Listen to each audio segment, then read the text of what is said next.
Sabe quando a gente se depara com duas regras que simplesmente não combinam? No mundo do direito isso também acontece. E aí, como fica? O que acontece quando duas leis que foram criadas para organizar a sociedade batem de frente? É como um jogo com regras que se contradizem. E é por isso que hoje a gente vai abrir o manual de instruções do direito para entender como resolver esse quebra-cabeça. A pergunta é bem direta, né? Se o direito é para ser um sistema de regras lógicas, o que a gente faz quando elas parecem se anular? Não dá para simplesmente ignorar uma delas ou escolher a que a gente gosta mais. O sistema legal precisa ter uma saída, uma solução. E é exatamente essa solução que a gente vai desvendar agora. Para a gente entrar no clima, vamos pensar num exemplo que todo mundo consegue visualizar. Imagina a cena. Você entra num lugar e vê um sinal bem grande, bem claro, dizendo proibido fumar. E aí do ladinho do sinal tem um cinzeiro novinho em folha. Ué, e agora? Uma regra proíbe, mas a outra parece que está ali, convidando. Essa confusão do dia a dia é a nossa porta de entrada para um conceito jurídico super importante. E aqui está o nome técnico da coisa. Antinomia jurídica. É exatamente esse o nome que se dá para quando existem duas normas que entram em conflito dentro do mesmo sistema legal. O sinal e o cinzeiro são a nossa antinomia. Uma diz não pode, a outra parece dizer pode. E olha, no mundo das leis isso acontece muito mais do que a gente imagina. Pois é, esses conflitos não são uma falha bizarra do sistema, não. São uma realidade que o direito precisa lidar o tempo todo. A boa notícia é que para a maioria esmagadora desses casos, existe um método, sabe? Um passo a passo para encontrar a resposta sem deixar o sistema todo entrar em colapso. Mas atenção para um ponto crucial aqui. Nem toda contradição é criada da mesma forma. Existe o que a gente chama de antinomia real, que é um beco sem saída mesmo, onde uma das leis vai ter que ser invalidada.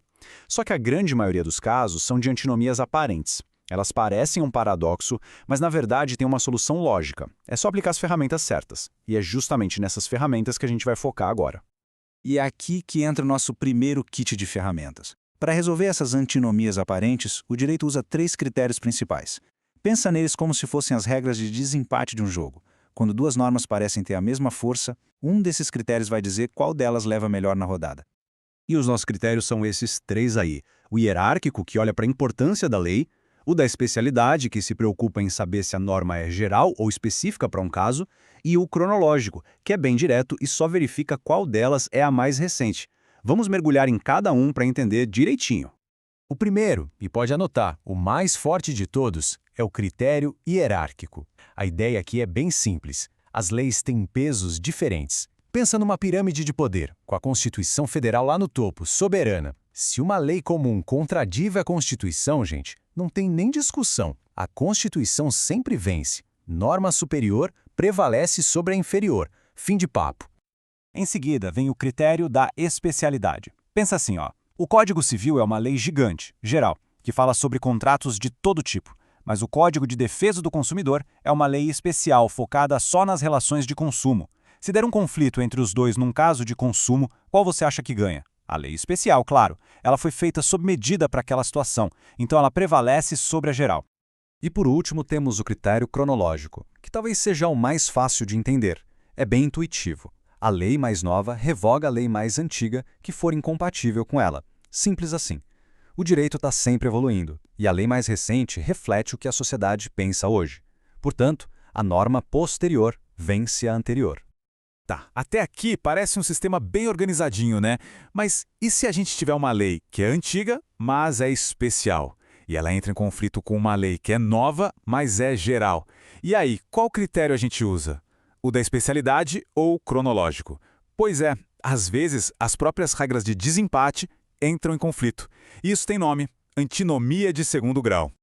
E para resolver isso, adivinha? Existe uma hierarquia entre os próprios critérios. Olhando a tabela, a lógica fica mais clara. O critério hierárquico é o chefão, ele vence todos os outros. O da especialidade vem em segundo e geralmente ganha do cronológico, que é o mais fraco dos 3. O único debate de verdade acontece quando uma norma geral e superior bate de frente com uma especial e inferior. Aí a coisa fica mais complexa e a análise tem que ser feita caso a caso. Beleza, então a gente já entendeu como resolver os conflitos diretos, as trombadas entre leis. Mas e quando o problema não é uma contradição óbvia? E se a lei for meio vaga, ambígua ou simplesmente não falar nada sobre uma situação nova? É aqui que a gente muda de cenário. Saímos do campo da antinomia e entramos no mundo fascinante da interpretação da lei. A pergunta que nos guia agora é exatamente essa. O que um juiz faz quando a lei não dá uma resposta de bandeja? Não dá para simplesmente engavetar o caso e dizer, não sei. É nesse momento que entra em cena a hermenêutica jurídica, um nome chique para a arte e a técnica de interpretar as normas. E para interpretar, a gente tem um segundo kit de ferramentas. São como diferentes lentes que a gente usa para enxergar o verdadeiro significado de uma lei.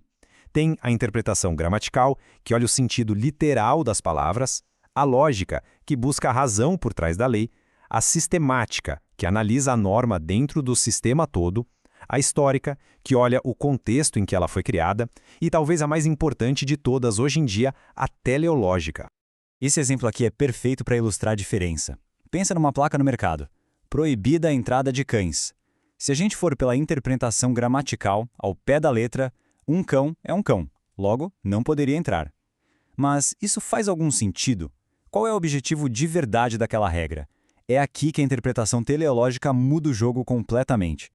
A interpretação teleológica não quer saber só o que está escrito. Ela pergunta qual é a finalidade social desta norma. A regra do mercado não existe para proibir cães por si só, mas sim para garantir a higiene do lugar. Um cão-guia, treinado, não ameaça esse objetivo.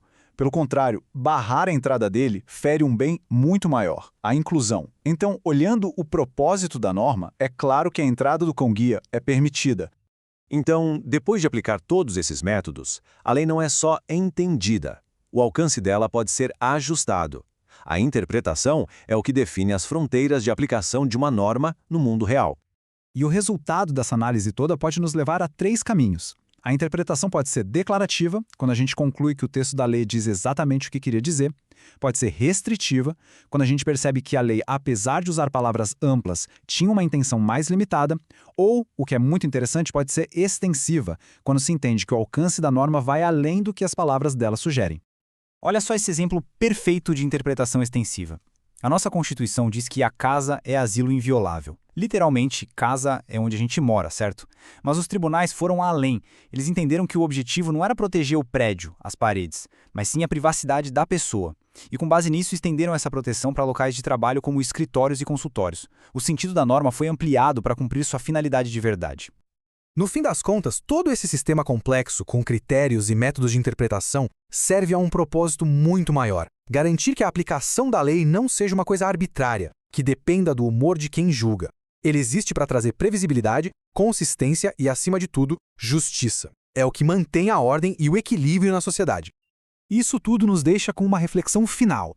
A gente viu que entender a lei exige um manual de instruções bem sofisticado.